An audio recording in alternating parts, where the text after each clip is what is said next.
오늘 우리에게 주시는 하나님의 말씀은 예레미야가 3장 27절에서 33절의 말씀입니다. 구약 성경 1147면에 있습니다.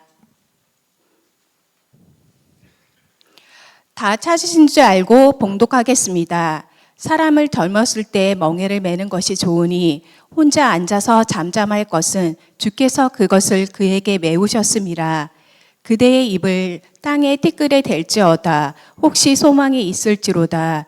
자기를 치는 자에게 뺨을 돌려대어 치욕으로 배불릴지어다. 이는 주께서 영원하도록 버리지 아니하실 것임이며 그가 비록 근심하게 하시나 그의 풍부한 인자하심에 따라 긍휼히 여기실 것임이라. 주께서 인생으로 고생하게 하시며 근심하게 하심은 본심이 아니시로다. 아멘.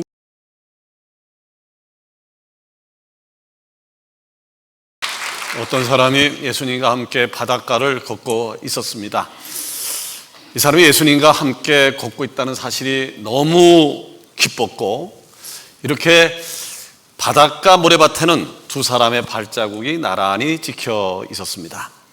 그러다가 인생의 황혼 무렵, 이 사람은 지난날 모래밭에 찍힌 두 사람의 발자국을 회상하면서 순간순간 동행해 주신 예수님의 사랑을 떠올렸습니다.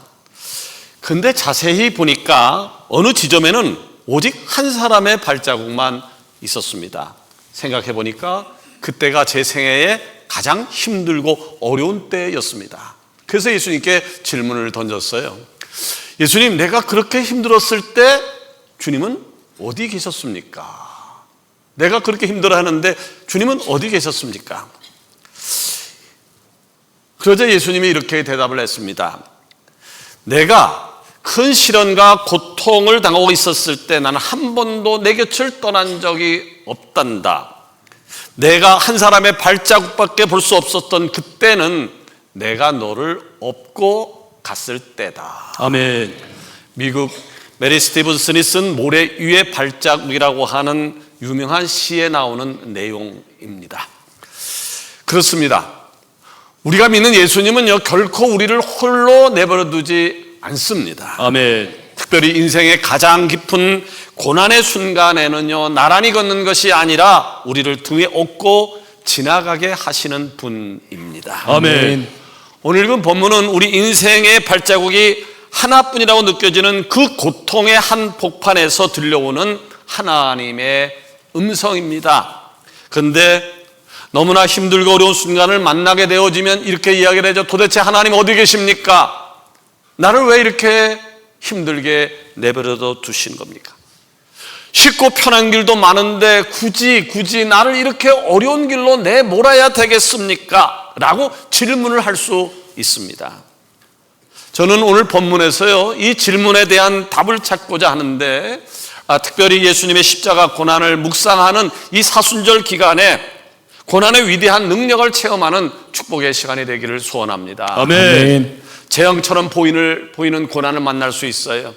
이건 재앙이야 라고 하는 고난을 만나게 되어지면 첫 번째, 고난은 하나님의 본심이 아니다 라고 하는 것을 알아야 할 것입니다. 아멘. 아멘. 오늘 읽은 본문은 에레미야 선지자가 바벨론에 의해서 망해버린 예루살렘을 보고 통곡하며 지은 노래 애가입니다.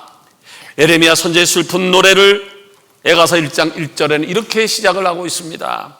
슬프다 이 성이여, 전에는 사람들이 많더니 이제는 어찌 그리 적막하게 앉았는고, 전에는 열국 중에 크던 자가 이제는 과부같이 되었고, 전에는 열방 중에 공주였던 자가 이제는 강제 노동을 하는 자가 되었도다.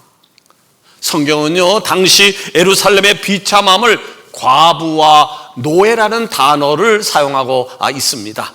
이것을 오늘날 우리들의 언어로 풀어서 설명하면 이런 것일 거예요.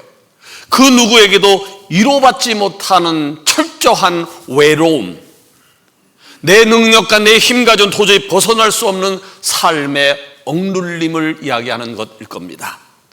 사방을 둘러봤지만 기대할 곳이 없습니다. 현실의 무게가 너무 무거워서 짓눌려 숨 쉴 수조차 없는 상태, 그것이 바로 에레미야 선지자가 마주한 현실이었습니다. 이런 상황 속에서 사람들은 지금 에레미야 선지자를 찾아와서 따지고 있습니다. 선지자님, 이럴 수가 있습니까?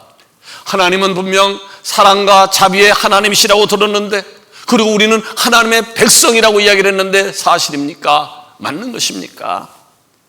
내가 하나님의 백성인데 어떻게 이런 고통이 올 수가 있는 겁니까? 오늘 우리도 이와 비슷한 질문을 하지 않으신지요? 하나님, 이럴 수가 있습니까? 내가 그 추운 겨울에도 코로나의 아픔 속에서도 주일 성수를 잘하려고 노력했습니다.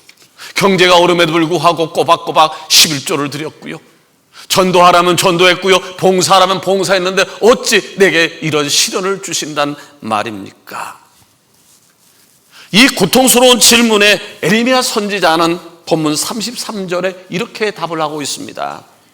주께서 인생으로 고생하게 하시며 근심하게 하심은 본심이 아니시로다. 아멘. 하나님께서는요, 우리에게 고생도 주실 수 있어요. 근심도 하게 할 수 있어요. 때로는 예기치 않은 어려움을 당하게 하지만 그것이 하나님의 최종 목적은 아니다라고 하는 것입니다. 아멘. 하나님은 우리를 망하게 하기 위해서가 아니라 돌이키게 하기 위해서 때로는 고난도 허락할 수 있습니다. 아멘. 그러면 하나님의 최종 목적은 무엇일까요? 우리를 향한 하나님의 최종 목적은 무엇일까요? 에레미야 29장 11절에 이렇게 답을 주고 있습니다. 너희를 향한 나의 생각을 내가 아나니 평안이요 재앙이 아니니라. 아멘. 너희에게 미래와 희망을 주는 것이니라. 아멘. 그렇습니다. 하나님 아버지께서 우리에게 최종적으로 주시고자 하는 것은 재앙이 아닙니다. 고난이 아닙니다. 미래요 희망인 줄로 믿습니다. 아멘. 때로는 살다 보면 우리들의 삶에 재앙처럼 보이는 것들이 찾아오기도 합니다. 뜻하지 않게 질병이 찾아와서 우리의 몸과 마음을 아프게도 합니다. 사업이 망할 수도 있고요, 잘 다니던 직장에서 쫓겨날 수도 있습니다. 홍수가 나서 모든 것을 다 떠내려 갈 수도 있고 불의 모든 것이 타버릴 수도 있습니다. 그러나 그것은 고통스럽지만, 분명 그것은 고통스럽지만 더 축복으로 가기 위한 통로임을 믿으시기를 바랍니다. 아멘. 여러분, 오늘 2부 예배 드리는 여러분 가운데 혹시 힘든 고난과 어려움 속에 계신 분 계십니까? 재앙으로 여겨져서 이제 내가 끝나는구나, 내 삶이 여기까지구나 라고 하는 생각을 하신 분도 계십니까? 여러분을 둘러싸고 있는 그 모든 고난과 그리고 어려움은 하나님의 본심이 아니에요. 아멘. 하나님의 본심이 아닌 축복의 과정으로 나가는 길임을 기억하는 은혜가 있기를 축원합니다. 아멘. 두 번째로, 재앙처럼 보이는 고난을 만날 수 있어요. 재앙처럼 보이는 고난을 만나게 되어지면 반드시 해야 될 것이에요. 그럴 때 하나님의 긍휼을 구해야 할 것입니다. 아멘. 본문 32절에 에레미야 선지자는 말씀하고 있습니다. 그가 비록 근심하게 하시나 그의 풍부한 인자하심에 따라 긍휼히 여기실 것임이라. 아멘. 아멘. 이 말씀을요, 표준 세번역 성경에 보니까 아주 쉽게 설명을 하고 있더라고요. 거기 보니까 주께서 우리를 근심하게 하셔도 그 크신 사람으로 우리를 불쌍히 여기신다. 아멘. 그렇습니다. 오늘 내게 수많은 근심 걱정이 있지만 그 근심 걱정을 하나님이 아십니다. 아멘. 그리고 우리를 사랑하셔서 불쌍히 여기십니다. 아멘. 본문에서 이스라엘 백성들은요, 자기의 조국이 망했다는 것, 예루살렘 성전이 불탔다는 것, 그리고 하나님의 백성들이 포로로 잡혀갔다는 것, 이 모든 상황 때문에 아파했습니다. 근심거리였습니다. 그래서 슬퍼하고 탄식하고 있습니다. 자, 슬퍼요, 아파요, 힘들어요. 그래서 울부짖는 것, 어쩌면 당연한 것이고 뭐 그것이 어렵겠습니까? 내가 몸이 아프면 병원을 찾는 것 너무 당연한 것이죠. 슬퍼, 울어요, 너무나 당연한 것이죠. 그런데 왜 이 나라가 망했는지, 왜 성전이 불탔는지, 왜 하나님의 백성이라고 하는 사람들이 다른 나라에 포로로 잡혀갔는지에 대한 답을 찾지 못한다라고 하면 그처럼 또한 슬픈 일이 어디 있겠습니까? 이때 에레미야 선지자는 울부짖는 백성들에게 하나님의 정답을 제시하고 있습니다. 그 정답은 그가 비록 근심하게 하시나 그의 풍부한 인자심에 따라 긍휼히 여기실 것입니다. 아멘. 선지자는 쉽게 이야기하면 이렇게 외치고 있는 겁니다. 이 재앙이 왔느냐? 이 재앙에서 벗어날 길이 있어. 고난이 있느냐? 고난을 이기는 길이 있어. 그것은 다른 것이 아니라 하나님의 풍부한 인자심을 바라보면서 하나님의 긍휼하심을 기다리는 거야. 아멘. 아멘. 그렇습니다. 재앙처럼 보이는 고난과 어려움 앞에서 울고 있다고 문제가 해결되어지는 것은 아니에요. 몸이 너무 아파. 몸이 아프다고 해서 집안에 가만히 있다고 해서 해결되어지는 건 아니. 얼른 병원을 찾든지, 마음이 아프면 그 마음의 근본적인 문제를 해결해야지 해결되어지는 것이, 운다고 해서 문제가 해결되어지는 것은 아닙니다.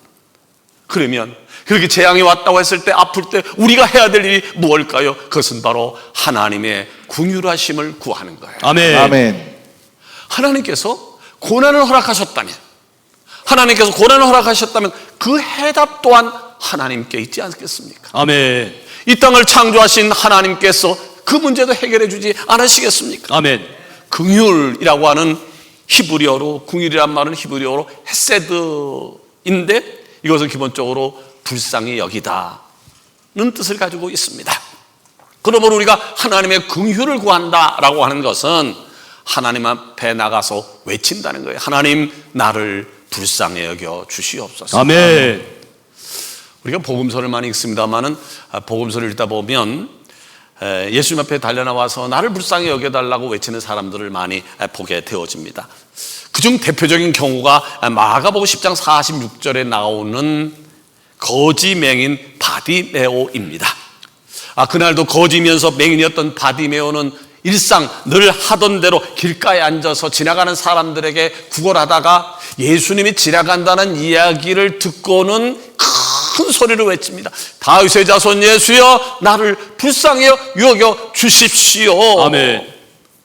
여러분, 그 거지 맹인이 눈을 뜨기 위해서, 아니 먹고 살기 위해서 얼마나 많은 노력을 했겠습니까? 얼마나 많은 사람을 찾았겠습니까? 얼마나 많이 울었겠습니까? 그런데 문제가 해결되지 않았는데 만왕의 왕이신 예수님이 자기 앞을 지나간다는 이야기를 들었을 때에 다윗의 자손 예수여라고 하는 이 소리는 얼마나 간절한 절박함이 묻어 있었겠습니까? 얼마나 간절한 절박함이 묻어 있었기 때문에 예수님께서 그 절박함의 소리를 들었고 가던 길을 멈추고 바디메오에게 묻습니다. 내가 네게 무엇을 해주기를 원하느냐? 그때 바디메오가 이야기합니다. 보기를 원하나이다. 아멘. 이 요청에 마가복음 10장 52절에 보면 이렇게 기록을 하고 있어요. 예수께서 이르시되 가라, 내 믿음이 너를 구원하였느니라. 아멘. 아멘. 다른 것으로 구원받은 게 아니에요. 다른 것으로 고침받은 것이 아니라 저의 믿음이, 보기를 원합니다라고 하는 이 절박함의 믿음이 저를 구원했습니다. 아멘. 그렇습니다. 재앙처럼 보이는 고난을 만나셨습니까? 이건 재앙이야, 이건 있을 수 없는 일이라고 하는 재앙을 만나셨습니까? 그때마다 주님 앞에 달려나와 주님, 나를 불쌍히 여겨 주옵소서 아멘. 외치시기를 바랍니다. 아멘. 이것을 뭐라고 할까요? 성경은 이것을 기도라고 이야기합니다. 아멘. 아멘. 하나님, 나를 살려주세요, 나를 도와주세요 라고 외치는 것을 기도라고 이야기합니다. 아멘. 아멘. 재앙과 같은 고난 앞에서 이스라엘 백성들은 울부짖었습니다. 왜 우리는 망했는가? 왜 성전은 불탔는가? 왜 하나님의 백성들은 포로로 잡혀갔는가? 여기에 대해서 에레미야 선지자가 정답을 알려주고, 너희들이 살 길은 하나뿐이야. 그것은 하나님의 긍휼하심을 기다리는 거야. 아멘. 아멘. 하나님 앞에 달려나와서 나를 불쌍히 여달라고 외치는 거야. 아멘. 오늘 우리 역시 옛 이스라엘 백성들과 같이 재앙처럼 보이는 고난 앞에서 울부짖을 때가 있습니다. 왜 내가 병들고, 왜 나는 사업이 어렵고, 나는 왜 이렇게 고통 속에 살아야 하는 겁니까? 여기에 대한 정답은 하나입니다. 하나님의 긍휼하심을 구하십시오. 아멘. 하나님 앞에 달려나가 울부짖으십시오. 아멘. 그렇다면 고난 속에서 하나님의 긍휼을 구하는 기도, 고난 속에서 하나님의 국률을 구하는 기도가 실제로 어떤 열매를 맺을 수 있을까요? 저는 역사에서 사실을 하나 소개해 보려고 합니다. 17세기 영국 청교도 목사인 존 하버드의 이야기입니다. 1625년에 영국에 흑사병이 들어와서 많은 사람이 죽음을 맞이할 수밖에 없었습니다. 존이라는 청년도 예외 없이 가족을 다 잃었습니다. 가족을 잃자 그는 이것이 하나님이 나를 부르시는구나 부르심으로 확신하고 그는 신학교를 가서 목사가 되었습니다. 그러다가 영국의 청교도들이 신대륙 미국으로 건너가서 정착했다는 소식을 듣고 나도 거기 가서 목회를 해야 되겠다라는 생각으로 대상을 건너 미국에 도착을 했습니다. 그의 꿈은 장대했습니다. 여기에 멋진 하나님의 성전을 짓고 많은 성도들을 향하여 목회하리라. 그런데 정착한 지 1년도 안 돼서 존은 결핵에 걸려서 죽게 되었습니다. 존은 이제 아내에게 유언을 남겼습니다. 내 유산의 절반과 그동안 내가 수집한 모든 책들을 저 앞에 있는 조그만 학교에 기증해 주시오. 그렇게 존은 유산과 책 400권 이상을 아주 작은 학교에 기부하고 하나님의 부르심을 받았습니다. 시간이 흘렀습니다. 1642년 이 조그만 대학은 첫 졸업생을 배출하게 되었는데 이들은 이렇게 감사를 전했습니다. 하나님께서 경건한 신사이자 학문을 사랑하는 존 하버드 목사의 마음을 움직여 주시기를 기뻐하셔서 자신의 전 재산 중 절반과 그의 모든 도서를 대학을 세우는 데 드리도록 하셨다. 이에 우리 대학을 이 사람의 이름을 따라서 하버드 대학이라고 결정을 했다. 세계에서 가장 유명한 대학이 하버드인 것은 아시죠? 그 하버드 대학은 당시로서는 아무 유명세도 없었던 존 하버드 목사의 고난과 기도 속에서 탄생하게 된 겁니다. 아멘. 여러분, 재앙처럼 보이는 느껴지는 고난을 만났습니까? 그렇다면 그것은 단순한 고통만 가득 찬 시간이 아니라 기도와 능력을 체험하는 은혜의 시간임을 믿고 나가는 축복이 여러분 가운데 넘치기를 축원합니다. 아멘. 세 번째로, 재앙처럼 보이는 고난을 만날 수 있어요. 그러면 그리스도의 십자가를 반드시 기억해야 합니다. 아멘. 아멘. 예레미야 선지자는 사람들이 내던지는 고통스러운 질문과 마주해야 했습니다. 왜 하나님의 성전이 불탔습니까? 왜 하나님의 백성들이 다 포로로 잡혀야 했습니까? 우리가 망하는 것이 하나님의 뜻이란 말입니까? 이 질문에 선지자는 답하고 있습니다. 재앙처럼 보이는 고난에는 하나님의 본심이 아니야. 그 고난은 하나님의 본심이 아니야. 이런 때일수록 하나님의 긍휼을 바라보면서 간절하게 기도해야 돼. 아멘. 그것이 살 길이야. 아멘. 그런데요, 이 선지자가 이스라엘 백성들에게 던져진 답변은 이것으로 끝이 나지 않습니다. 본문 27절과 28절에 보니까 사람은 젊었을 때에 멍에를 매는 것이 좋으나 혼자 앉아서 잠잠할 것은 주께서 그것을 그에게 메우셨습니다. 아멘. 아멘. 굉장히 어려운 얘기예요. 굉장히 어려운 얘기입니다. 학자들은요, 이 구절이 예수님께서 십자가에서 당하실 고난에 대한 예언이라고 해석을 하고 있습니다. 아멘. 그렇습니다. 에레미야 선지자의 이 애가는 예수님의 십자가 고난을 미리 보여주고 있습니다. 예수님은 스스로 십자가를 지셨습니다. 십자가를 지고 가시면서 사람들을 원망하거나 저주하거나 그러지 않았어요. 그냥 조용히 걸어가셨습니다. 본문 29절에 보니까요, 그대의 입을 땅에 티끌이 될지어다 혹시 소망이 있을지로다. 그 무거운 십자가를 지고 가다가 쓰러지셨고 주님의 입속으로 흙먼지가 들어갔습니다. 그때마다 로마 병사는 조롱하면서 예수님의 몸을 채찍으로 후려쳤습니다. 본문 30절에 보니까 자기를 치는 자에게 뺨을 돌려대어 치욕으로 배불릴지어다. 아멘. 사람들은 아무런 죄가 없으신 예수님의 뺨을 때렸고 옷을 벗겨서 치욕을 줬고 십자가에 못 박았습니다. 너무너무 고통스러워서 인간 예수님은 하나님을 향해 울부짖었습니다.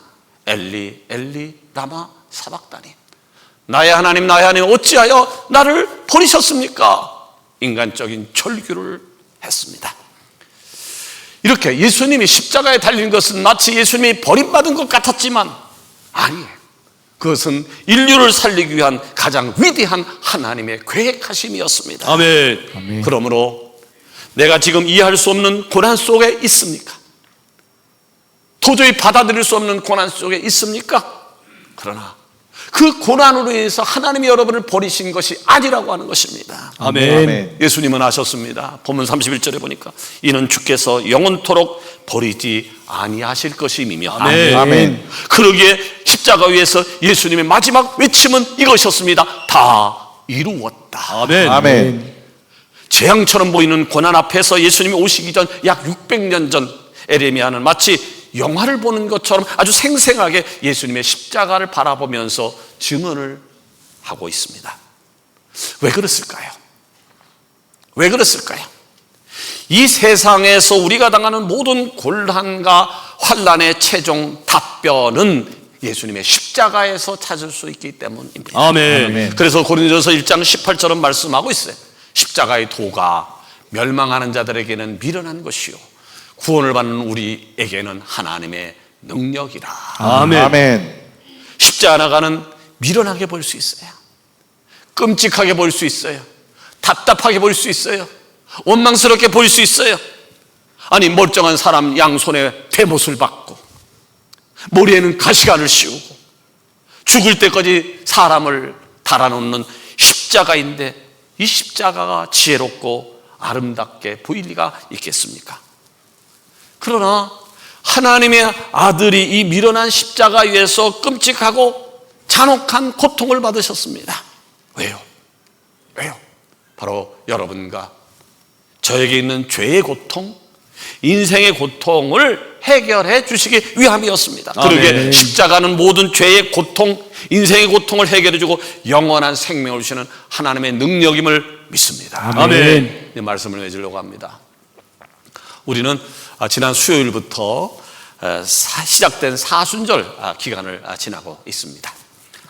사순절은 때가 되면 시작하는 백화점의 정기 바겐 세일이 아닙니다. 습관적으로 형식적으로 보내는 시간이 아니란 말입니다. 죄의 고통, 인생의 고통을 종국적으로 해결해 주신 예수님의 고난에 깊이 동참하는 시간이어야 합니다. 아멘. 인생을 걸어가다 보면 때로는 재앙처럼 보이는 고난을 맛볼 수도 있습니다. 그 고난의 무게가 너무 무거워서 인생을 포기해 버리는 경우도 있습니다. 그러나 그때마다 우리는 그리스도인이니까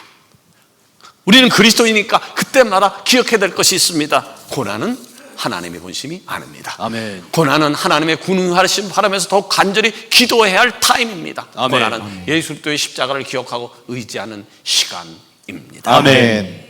지금 여러분의 인생 모래밭에 발자국이 하나뿐입니까? 그것은 주님이 여러분을 버리신 자국이 아니라 가장 힘든 언덕을 넘기 위해 여러분을 등에 업고 가시는 사랑의 흔적입니다. 아멘. 이 세상에서 우리가 당하는 모든 고난과 환난의 최종 답변은 오직 예수 그리스도가 지신 십자가임을 믿고 아멘. 그 너머의 승리를 향해서 나아가는 복된 서강의 지체가 되어지기를 주의 이름으로 축원합니다. 아멘. 기도하십시다.